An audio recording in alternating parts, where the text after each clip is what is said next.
Historic steam locomotives, each worth more than £2 million. These are priceless exhibits. It's not going to go. Hey, Tony, you can't stop there with it. Can a team of engineers haul them across the Atlantic to Britain without denting their sleek lines? Oh, Battle, tight turns. Everything has to be perfectly straight in order for this to get out of here. no. No. And steep ramps. If he goes down this gradient and turns our radius, he could jackknife. York, home to the National Railway Museum. This vast hall contains the largest collection of railway locomotives and rolling stock on the planet. 3 centuries of Britain's railway heritage, attracting around 1 million visitors a year. This is one of the museum's star attractions, an A4 Pacific locomotive. Commissioned in 1935, 35 A4 engines were built to speed passengers between London and Edinburgh. The A4s marked the zenith of British locomotive building. Their wedge-shaped nose and streamlined bodywork gave them unparalleled aerodynamics. The A4s are considered by many to be the ultimate steam locomotive. You haven't just got an engine that does the job, it looks the part as well. It's got its sloped front end, it's got the streamlined fairings over the side wheels. You know, it looks like nothing else on earth. This A4, called Mallard, smashed the world locomotive speed record in 1938, thundering to 126 miles an hour. It's a very special year for this class of locomotive. 2013 is a really important and exciting year for railway enthusiasts because it marks the 75th anniversary of Mallard's record-breaking run where it became the fastest steam locomotive in the world. To mark the occasion, Anthony's team plan to bring 2 of the most unique A4 Locos to the museum to display alongside the Mallard. The 75th anniversary is really important. The plan is to reunite all 6 of the surviving A4 class locomotives. People are really excited about this. These are almost the holy grail of the steam locomotive world. So many folks want to see them. It'll be a once-in-a-lifetime gathering.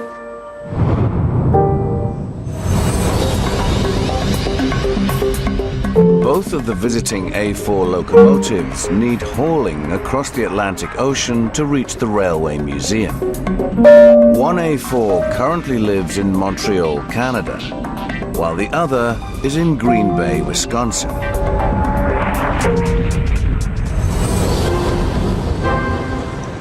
Green Bay, one of the oldest cities in the United States. It's home to America's National Railroad Museum, boasting the largest railway collection in the USA. Crammed in a corner of one of its halls is one of the Mallard siblings, the Dwight D. Eisenhower A4 engine, named after the World War II Allied commander who used this locomotive as his mobile campaign headquarters. Decommissioned in 1963, the engine can no longer travel under its own steam. So Anthony has sent Britain's leading train trucker, Andrew Goodman, and his crew from Move Right International to haul the loco back to England. This is certainly one of the most difficult jobs we've ever had to undertake. The locomotive has been in its current position for quite a number of years now. It was actually put here before the building was constructed. There was never any idea that in the future somebody would like to come along and take the locomotive back to the UK. No provision was made at either end of the building for doorways, and so the locomotive actually sits on an isolated piece of track. Andrew has hauled more than 150 locos and engines across the globe. But shifting this 94-ton Goliath, which no longer has a working engine, will be his toughest test yet. And then if we jack the tender up and bring it out into the middle of the aisle, bring it forward a little bit.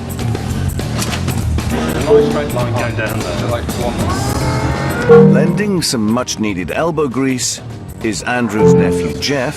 This is my first time doing something like this. The worst thing for me would be sitting in an office all day.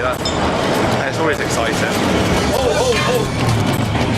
Kevin, who's been working with Andrew for 15 years, What I like about this job is all the different countries we go to and the places we get to see. and Paul, who joined the crew 4 years ago. Yeah, Andrew's just one of those people who never say no to a job, and he will always find a way of doing it. Task 1, separate the Loco from its tender. They've been joined at the hip for more than 40 years. We've got to part the engine off the tender. It'd be too difficult to move it as a complete engine. The tender weighs 30 tonnes, the engine 94 tonnes, so in their individual rights they're quite heavy lumps to be lifting and then having to jack sideways in order to get them out of the building. Once separated, Andrew needs to load the Loco and tender onto a train and embark on a 2,000-mile rail journey to the port of Halifax in Nova Scotia. They must reach the port by Friday the 31st of August, 7 weeks from now, so they can load them onto a cargo ship bound for Liverpool.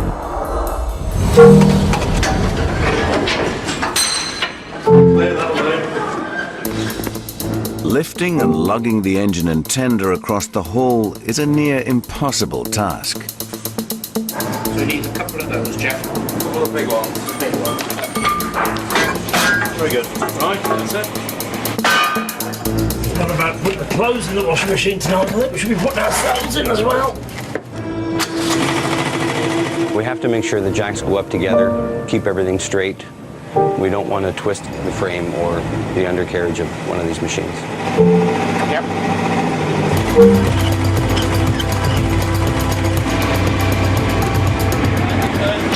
That's right back. Work. Just resetting the timbers at the far end. They've moved over slightly. So we just want to set them square again. Go easy. Okay, big one. Whoa!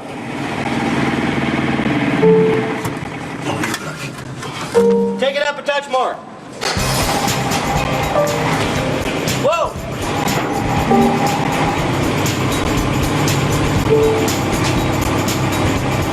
That's going.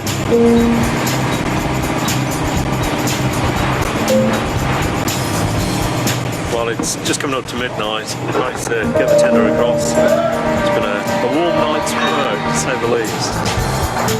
If they thought the tender was tough, tomorrow they'll have the Dwight D. Eisenhower.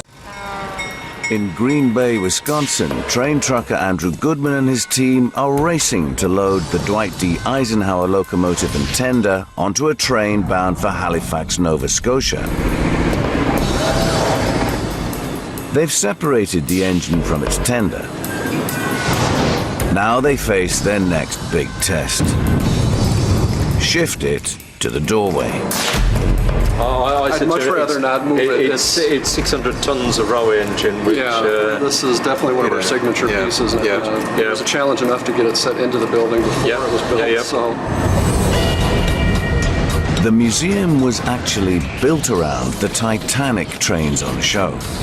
Two engines, the big boy and electric GG1, are particularly huge and block Dwight D. Eisenhower's route out. Squeezing it around these priceless exhibits and a pillar which holds up the whole roof will test the team's mettle. So the crew must position hydraulic jacks under its wheels to raise it off the floor onto special sliding tracks. Then they must shunt the Loco on the tracks in a zigzag path around the other engines and roof supports. It's going to be a tight squeeze. Possibly can. We want to try and take the locomotive sideways, parallel to the building, and try and pass between the front buckeye and the column at the far end. If we don't start straight, we're going to have a problem. We don't want to hit the beams holding the roof up. Everything has to be perfectly straight in order for this to get out of here without any damage to any of the stuff in the building.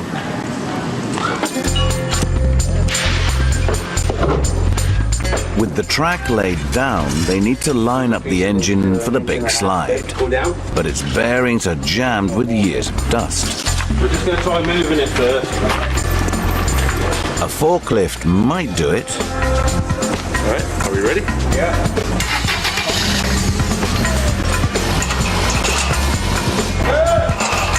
No. All right.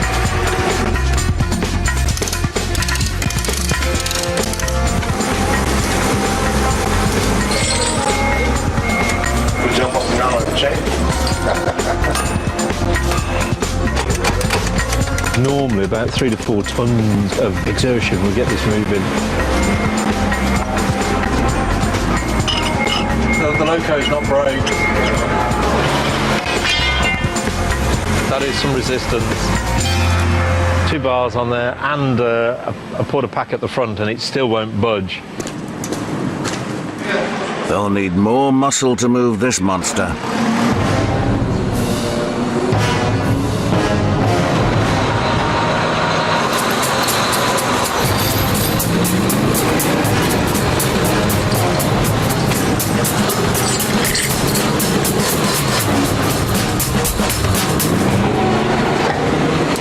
Great job. Air conditioned too. How great is this? I get to operate pieces of equipment that cost hundreds of thousands of dollars, and I didn't wreck nothing. It's critical they line the engine up precisely on the tracks, or it could hit the pillar when they slide it. We're fighting with inches to gain the necessary clearance.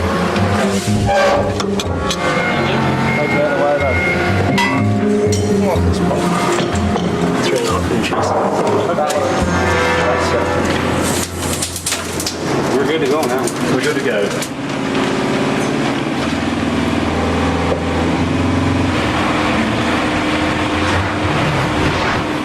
The Loco brushes dangerously close to the pillar. Catch it, and the roof could cave in. Nice and steady.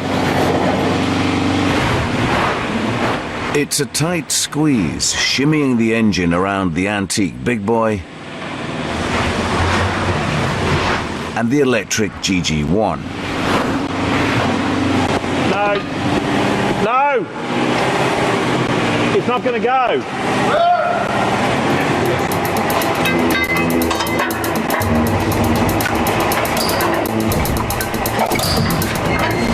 We'll just go one more. We'll just go one more. No! Stop him! We could still... No? Not from here. They're stuck. Can we borrow your big machine again, please? Sure. Yeah.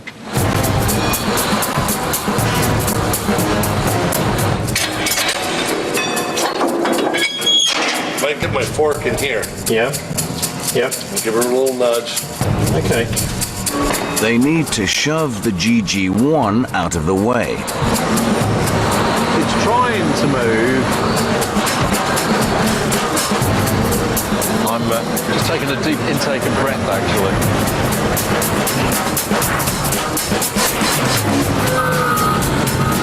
It's taking it back about 6 inches, so that's going to allow us to come by now. After a 12-hour slog, the Dwight D. Eisenhower finally sees the light of day. Having spent years at a standstill, this classic engine needs a good greasing before they can even try to shunt it outside. Leaves an odourless stainless coating that is more slippery than silicone, graphite or oil. So if it says so on the can.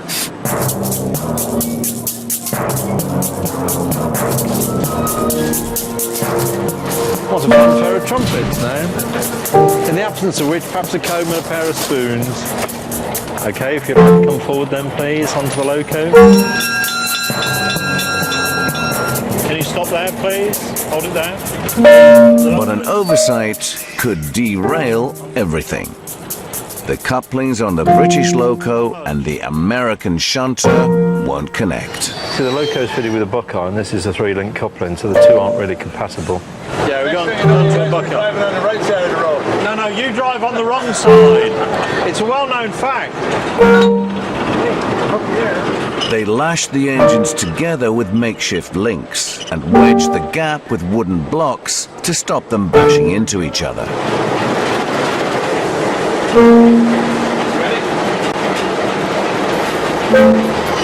Just keep going to that.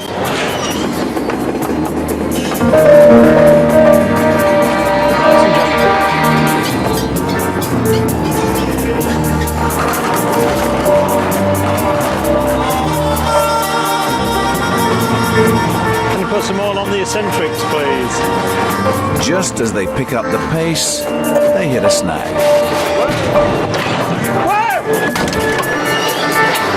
Oh, Christ. Oh. Yeah, step back. We've got caught up, unfortunately. Okay, Jeff, if you can step back gently, please. We've got the wheel chopped on this side. We're hoping to pull the coupling out. Okay. Keep going. Keep going. Keep going. Just stop there.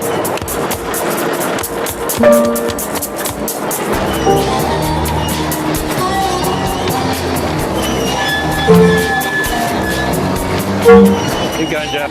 Nice and steady. Okay.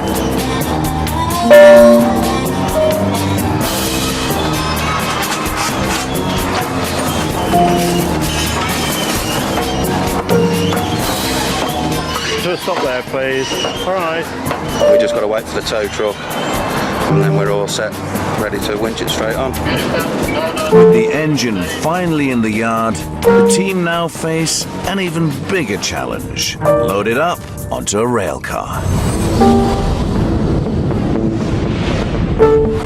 They construct a massive ramp from 30 steel beams.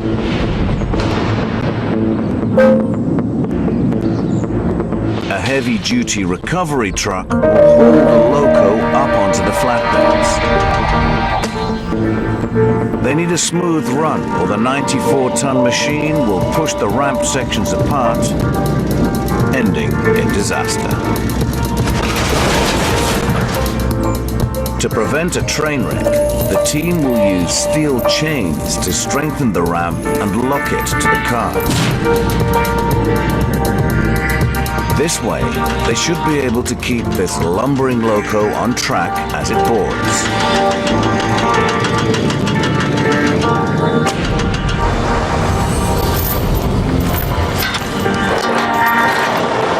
That's the winch tractor that we're going to use to help us load the Loco up the ramp and then onto the flat car. We shall have the diesel Loco pushing from the back and this chap winching from this end. So we're on to be able to do it in hopefully in a controlled manner, controlled fashion. The truck may be set to pull, but the weather's about to turn against them. Amazing, isn't it? Half an hour ago it was scorching hot blue skies, and now look at it. Just when we're about to do this, we're just going to get caught in a storm. All right, if we come forward a bit. Okay, Jeff, if you'd like to just ease forward a couple of feet for me, please.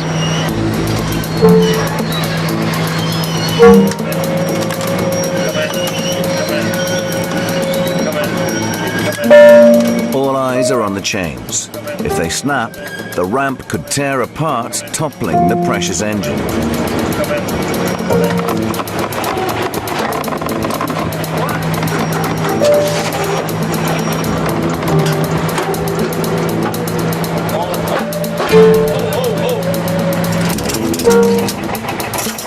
That'll do. Woo-woo.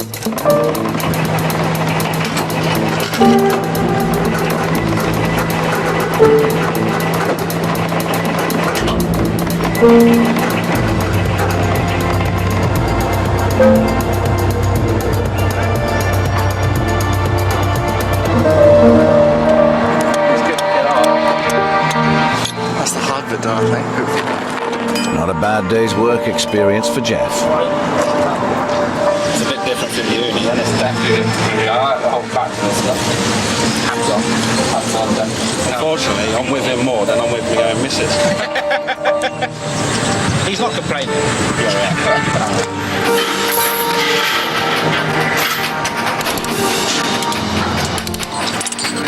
The Dwight D. Eisenhower is valued at over £2 million. The nameplate alone is worth £60,000. To deter the souvenir hunters, there's one final task before setting off.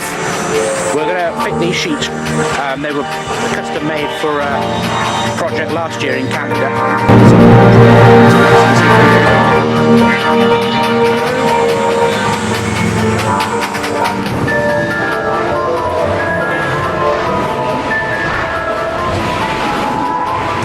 What happens today to start the journey to Halifax? They've just said that they're trying to roster an engine to come and take us out of here a bit later on today.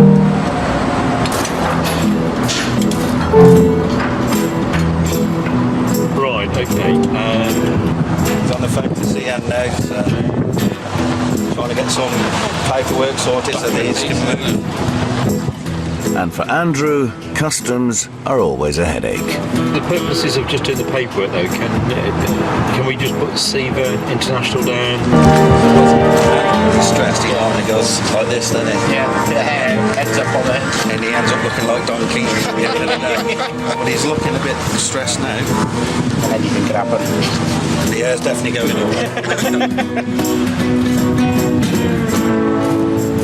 Next stop, Halifax, Nova Scotia. One engine down, one to go. Montreal, Canada.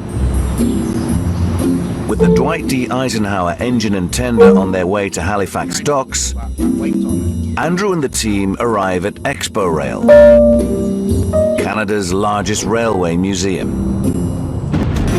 Here they must load the second A4 Pacific engine bound for Britain, the Dominion of Canada. Of all the surviving A4s, the Dominion of Canada is the locomotive that most excites railway enthusiasts. Built in 1937, she's had very few modifications from her original design. She is unique. Before the team can load the Dominion, they need the rail cars that they use to deliver the Dwight D. Eisenhower to Halifax to be transported 900 miles to Montreal. Once loaded, they will haul the engine on a train to join the Dwight D. Eisenhower at Halifax docks. Then both engines can board the cargo ship bound for Liverpool. The ship is due to set sail in 7 days.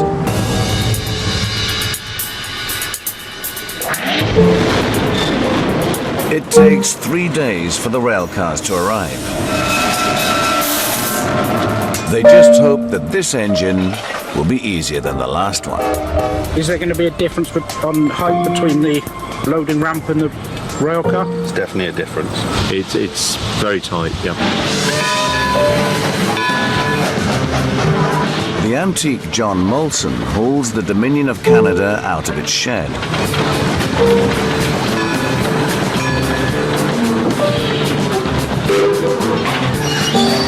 But maneuvering it onto the track to Halifax is going to be a challenge.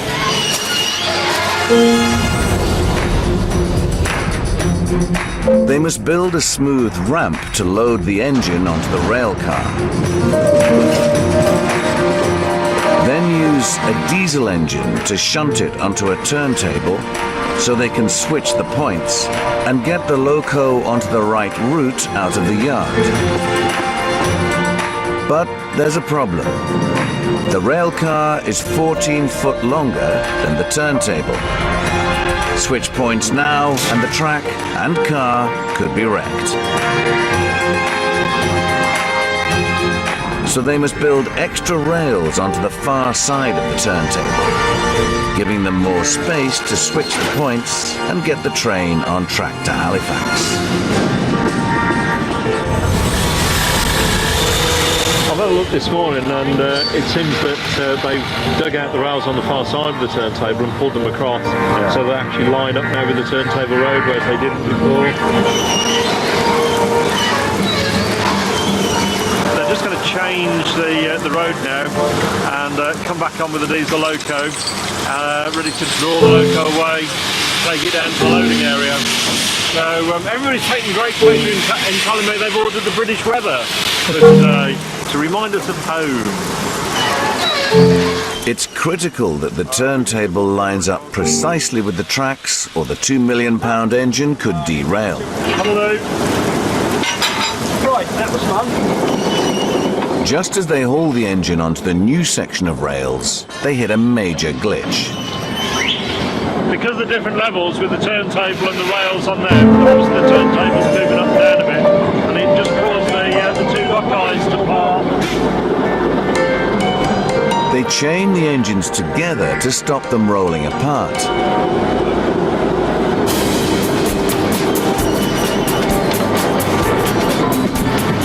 And nudge them up to the ramp with trepidation. It's all well blocked and supported. Famous last words. As the engine transitions onto the rail car, there's a risk it could shunt it forward, causing the loco to topple.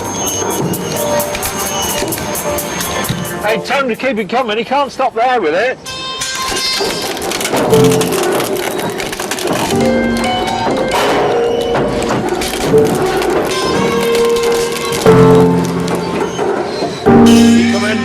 Keep coming.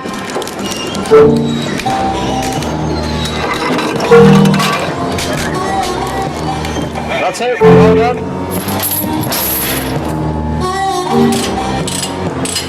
With the engine loaded, they shunt the rail car backwards clear of the points. Finally, they can guide the Dominion of Canada on its way to Halifax. Not a bad morning, that, lads. Halifax Port, one of the largest natural harbours on the planet. With the delays in Montreal, Andrew's team have missed their boat. They've had to reschedule the pickup for a week later than planned. So at long last, there we are, a welcome sight. The boat to take him home. Andrew's team has just 8 hours to load the engines before the ship sets sail for Liverpool. They can't afford to miss yet another boat, but the Dominion of Canada is only just pulling in, so time will be tight. We're on the final approaches to Halifax now, about 2.5 weeks later than we thought it was going to be. It's an impressive train. It's getting on for 2 miles in length. It's still coming around the headlands in the far distance. Impressive, very impressive.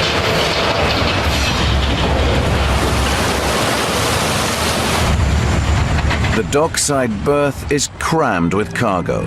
This will make unloading the engines off their rail cars onto special trailers called Maffies very difficult. There's no room here for a runaway train. Gary assures me it'll start at 9:07 and I'll be finished at 9:22. Give or take a couple of hours. Everything okay that side?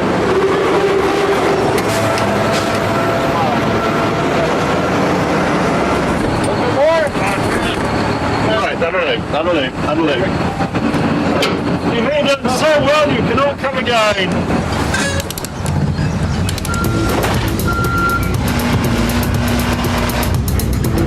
They now have just 6 hours left to load and secure the Loco'S onto the ship.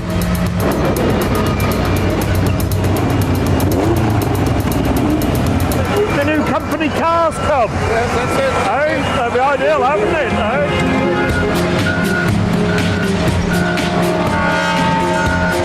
The top of the Loco's chimney is nearly 5 meters high. A scrape here could lead to an expensive repair bill for Andrew. Just bring your machine over this way. Just bring her back a little bit more. Keep coming come back all the time there, Steve. Hold on. Well, that's good.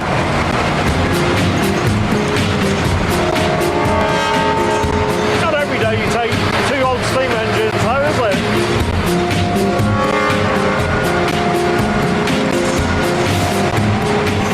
Over the years, we've bought quite a few locos back to Britain from various parts. Never ever thought these two would come back. Both the Dominion of Canada and the Dwight D. Eisenhower have made it on board without a scratch. That's it, job done. We can go home now. I've been here for 11 weeks now and I'm really looking forward to going back home. At 11:59 p.m., the locomotives finally leave the shores of North America. 79 days after work on the move first began in Green Bay, the engines finally arrive in Liverpool. Well, it's just after 6 o'clock in the morning on Wednesday, the 3rd of October, a week after we left Halifax, and the ship arrived in Liverpool in the early hours of this morning. Andrew's anxious to offload the 2 A4 locomotives. But just as they get moving,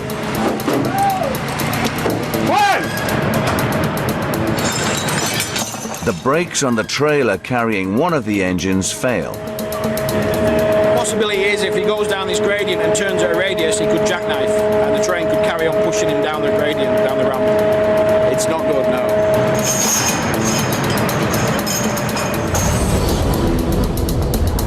Offloading the trailers down the steep ramp from the ship is going to be a tricky maneuver. They're chaining the locos to the trailers to hold them steady. The trailer's brakes are regulated by air, but the pressure in one of the pipes has dropped. There's a risk the brakes could lock, putting the chains under immense strain.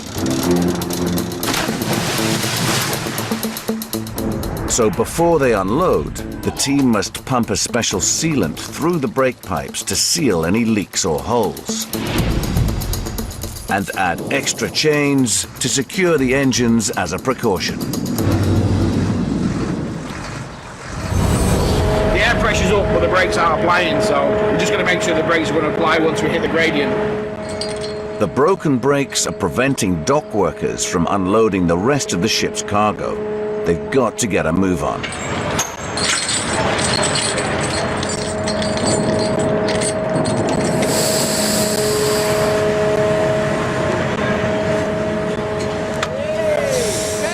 The sealant does the trick, and the Dominion of Canada inches off the ship.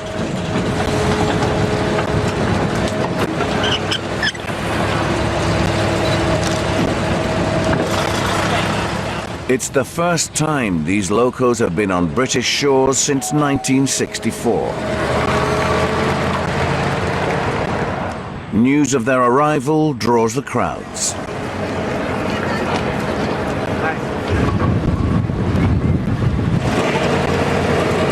This is nothing different. Do you remember it rained when we loaded in Green Bay? It rained when we loaded in Montreal? It rained when we loaded in Halifax? No? And now it's raining here in Liverpool. Now they must transfer the engines off the Maffei trailers onto trucks. But Paul spots a problem that could scupper their chances of hitting the road tonight. When the lines were laid on this Maffei, there's no bolt being put on that tie bar, which would make the gauges spread slightly. There's a risk the loco could fall off the rails, which have begun to separate. It needs to put a bolt on that. For some reason it won't go on, I don't know why. The thread's bugging up. Okay, if we can just go back on that. Yeah, that'll be good. Andrew decides to chance loading now. Okay, that'll do nicely. Thank you.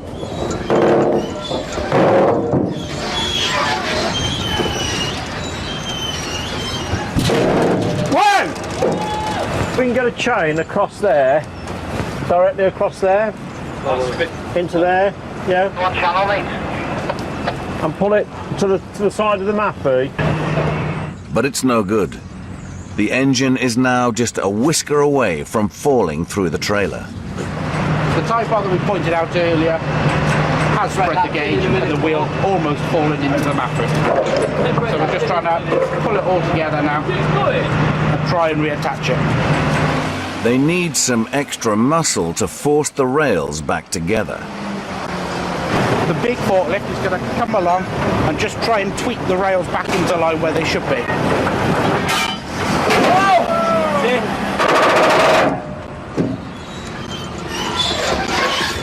That's good. The Dominion of Canada inches precariously onto the truck.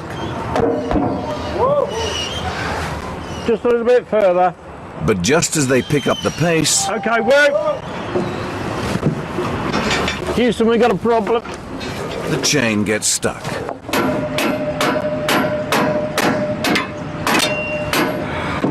Well, we had to put a chain on. Oh, picked off traffic. So we just have to try and get it out. What is known as sod's law at 5:05 on a Friday. They need a bigger hammer.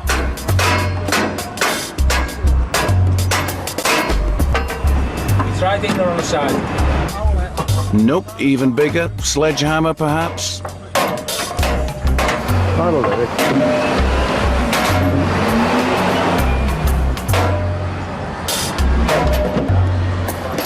Well done. Thank you very much, canoe. Thank you. We'll go again.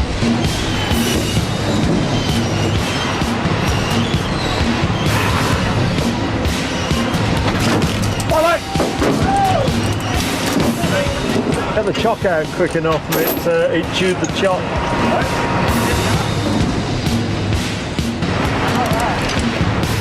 With the Loco'S loaded onto the trucks, the crew can finally begin the last leg of their journey to York. The Dominion of Canada and Dwight D. Eisenhower A4 steam locomotives are now on the final stage of their epic 5,000-mile journey.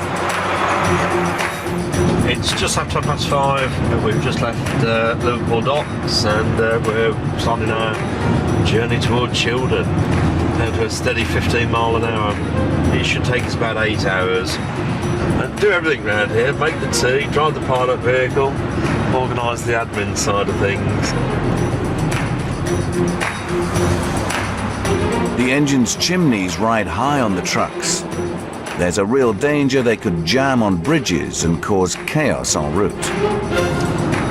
Most of the motorway bridges in the UK, unless they're otherwise marked, are assumed to be 16 foot 6 high. The Loco on the trailer we measured before we left Liverpool at 16 foot 2, so we've got in theory a 4-inch clearance. What's tended to happen in recent years when they've been doing resurfacing on the motorways, they've not been digging out the consolidation as much as they perhaps should have done, and you can't always guarantee that bridges are the height they should be. If we did hit a bridge, then obviously the consequences would be severe. The cost of rebuilding a bridge these days would be millions, but the cost of closing the motorway would be an astronomical sum. Dodging traffic makes this a stressful drive for trucker Jono. Oh my God, look at this car. Jesus Christ. The steep route over the Pennines will be a real strain for the trucks. It's A66, it's very scenic. Lots of big hills up and down. It can be nice going across sometimes. It's hard work when you're heavy. I think it's roughly about 40 miles, something like that, but it's not 40 miles at 40 mile an hour. It's, you know, you're going to be up and down, ranging from like 5-10 mile an hour up to 30 mile an hour. So it's going to be a while across there anyway. Currently pulling up this bit of a hill at 0.8 to the gallon. So economics have gone out the window.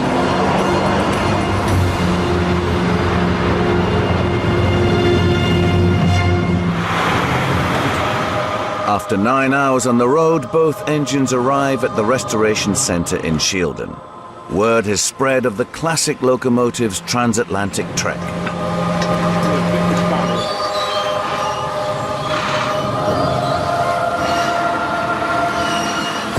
It's a huge relief for the museum's senior curator, Anthony Cools.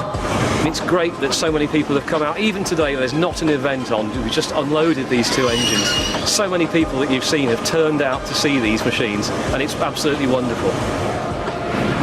Finally offloaded both locomotives at Locomotion at Shildon. All I can say is it's a huge sigh of relief. Almost 3 months to the day since we left the UK, and we finally achieved what was described as being mission impossible. We originally thought it would take 5 to 6 weeks to undertake the project.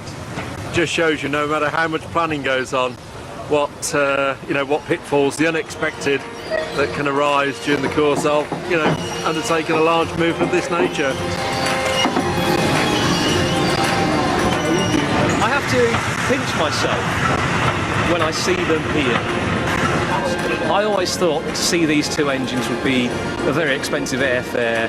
I never thought I'd ever actually see them here. So to have these engines here in essentially original condition, certainly Dominion of Canada especially in the condition that it left the UK in the 1960s, it's a time capsule of a machine, and we're really, really looking forward to discovering more about both the engines as we go through the process of restoration. 7 months later, and the day has finally arrived for the newly restored A4s from North America to go on display at the National Railway Museum in York. More than 1,000 man-hours of hard work has gone into restoring the Dwight D. Eisenhower to its former glory here. While the Dominion of Canada has been completely rebuilt by a specialist restoration crew in Shildon. Okay, keep coming. Keep coming. Tonight, both restored Locos are being reunited for the first time since they completed their epic journey. The Dominion of Canada looks like a completely new machine. The locomotive has been returned to its as-built condition. The adding of the valances along the sides and the trims, the paintwork is absolutely gorgeous. The engine's been like an archaeological dig. We found things like the fireman's old newspaper tucked under the fireman's seat. We found traces of its original paint when it was new from 1937. It's been a real voyage of discovery. It's really impressive to see the two together again in their new condition. The Dominion of Canada and Dwight D. Eisenhower finally sit proudly next to the Mallard, in honor of the speed record this trailblazing class of British locomotive set 75 years ago.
to battle with.